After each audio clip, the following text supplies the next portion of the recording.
अस्सलामुअलैकुम viewers, welcome to हाले Noor's world. ये है मेरी उम्रा ट्रिप का पार्ट 2। अच्छा, मक्का में हमारा क़याम था तकरीबन 4 रोज़ का शुरू में, और फिर उसके बाद हमें मदीना चले जाना था। मदीना में 9 दिन का क़याम और फिर वापस मक्का, और फिर बाकी के तमाम दिन हमारे मक्का में थे। टोटल हमारा 22 दिन का पैकेज था, और ठीक 22 दिन बाद हमें जद्दा से कराची वापस आना था। अच्छा, उम्रे के अगले दिन ही हमने क्या किया कि हम तहज्जुद और फजर की नमाज़ के लिए पैदल हरम आए। जब हम यहाँ पर आए तो काफ़ी ज़्यादा रश हो रहा था और हरम का सहन मुकम्मल तौर पर भरा हुआ था। अंदर भी जगह नहीं थी। ऊपर वाले तवाफ़ के हिस्से में सफाई हो रही थी, तो हमने सोचा कि सफ़ा और मरवा पे नमाज़ पढ़ी जाए। तो बस हम ऊपर जहाँ सही की जाती है वहाँ पे आ गए नमाज़ पढ़ने। यहाँ मुझे ये प्यारा सा बच्चा मिला और इनकी वालदा से मेरी दोस्ती हो गई। उनकी इजाज़त से मैंने इस बच्चे की वीडियो बनाई। माशाल्लाह बहुत ही प्यारा, खूबसूरत और बहुत ही हसीन बच्चा मुझे ये लगा। वैसे तो बच्चे तमाम ही प्यारे होते हैं। यहाँ पे हमने तहज्जुद और फजर की नमाज़ अदा की, और फिर ज़मज़म भरते हुए हम होटल की जानिब दोबारा से रवा दवा हो गए। होटल जाकर हमने अपने लिए बनाई चाय, अंडे बॉईल किए, डबल रोटी पर मक्खन और जेली लगाकर नाश्ता किया, और नाश्ते के बाद हमने कुछ देर आराम किया, और फिर ज़ोहर की नमाज से तकरीबन 2-2.5 घंटा पहले हम दोबारा से हरम आ गए। पहले दिन जब हमने उम्रा किया तो वापसी में हमें बड़ी परेशानी हुई, चूँकि हमें शटल्स के बारे में समझ में नहीं आ रहा था कि शटल्स कहाँ से मिलेंगी और हमारे होटल तक शटल्स कौन कौन सी जाएंगी। तो वापसी में परेशानी उठाने के बाद हमने क्या किया कि टैक्सी कर ली थी। तो आज हमने तमाम शटल्स की मालूमात ली कि कौन सी शटल किस रास्ते से जाती है, कहाँ जाती है। तो हमें पता चल गया कि अगर हम टर्मिनल से शटल लेंगे तो फिर टर्मिनल से कौन कौन सी शटल्स जो हैं वो हमारे होटल की तरफ जाएंगी। शटल्स के बारे में पता करने के बाद हम अंदर गए, ज़ोहर की नमाज़ अदा की। आज हमने नमाज़ अदा की ऊपर वाले हिस्से में जहाँ पे तवाफ़ किया जाता है, जो तवाफ़ का ऊपर वाला हिस्सा है ना, वहाँ पे नमाज़ अदा की। जब अज़ान हो रही थी तो मैंने देखा कि ये बहुत ही प्यारी सी बच्ची जो है वो छोटी सी अज़ान की आवाज़ सुनकर नमाज़ पढ़ने खड़ी हो गई। इसे देखकर मुझे बहुत ज़्यादा प्यार आया। ये बच्ची मुझे बहुत अच्छी लगी। इस बच्ची से भी मेरी दोस्ती हो गई। पता नहीं क्या कुदरती सी बात है कि मेरी बच्चों से जो है वो बड़ी जल्दी दोस्ती हो जाती है, और बच्चे मुझे बहुत अच्छे भी लगते हैं। ज़ोहर की नमाज़ अदा करने के बाद हम जब बाहर निकले तो बहुत ज़्यादा रश हो रहा था। रश को देखकर तकलीफ़ और परेशानी नहीं हो रही थी, बल्कि बहुत ज़्यादा खुशी हो रही थी ये देखकर कि माशाअल्लाह से लोग कितनी ज़्यादा कसीर तादाद में नहायत खुशू और खुज़ू के साथ नमाज़ पढ़ने के लिए यहाँ पर आते हैं। बस अल्लाह ताला से यही दुआ मैं करती थी जब भी ये हुजूम देखती थी कि काश अल्लाह ताला हमें ये खुशू और खुजू इस तरीके से अता करे कि जब हम वापस अपने वतन आए ना, तो तब भी हम इसी खुशू और खुजू के साथ नमाज अदा करें।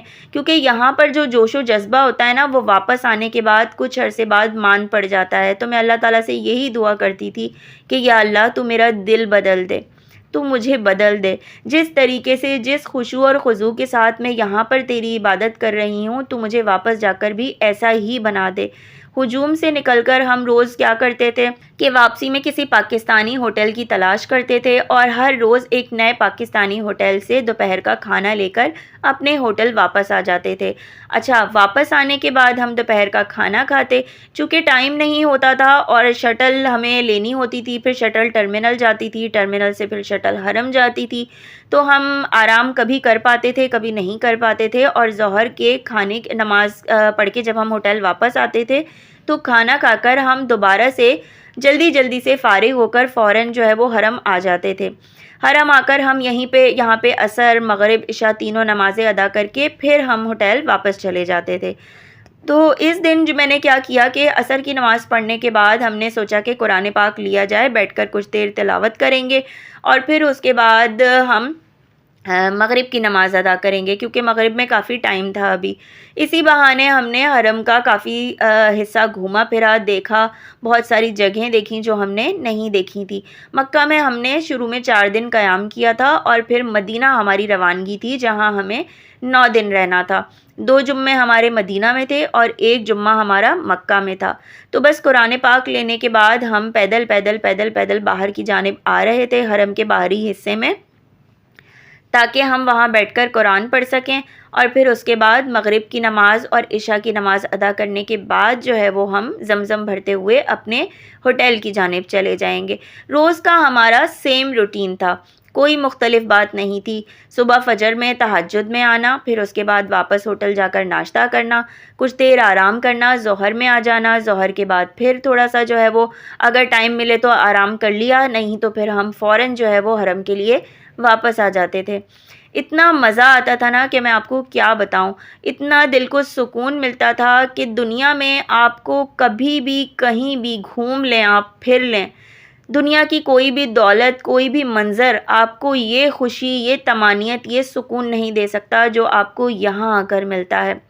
ये मुताफ़ कह रही हूँ, ये तवाफ़ करने का ऊपर वाला हिस्सा है और ऊपर वाले हिस्से को इन्होंने सब जगह से जो है वो बंद किया हुआ था, कई हिस्सों में कंस्ट्रक्शन चल रही थी। तो हम कोशिश कर रहे थे यहाँ से काबा देखने की, काफ़ी सारे लोग यहाँ पर खड़े होके दुआएँ कर रहे थे और उनकी आँखों से आँसू जारी थे। बहुत ही रूह परवर मंज़र था ये, जो भुलाए नहीं भूलता। वापस आने के बाद कितने दिन आप इसी सहर अंगेज़ मंज़र की गिरफ्त में जो है वो एकदम बंध के रह जाते हैं और आपको ये चीज़ें बार-बार याद आती हैं।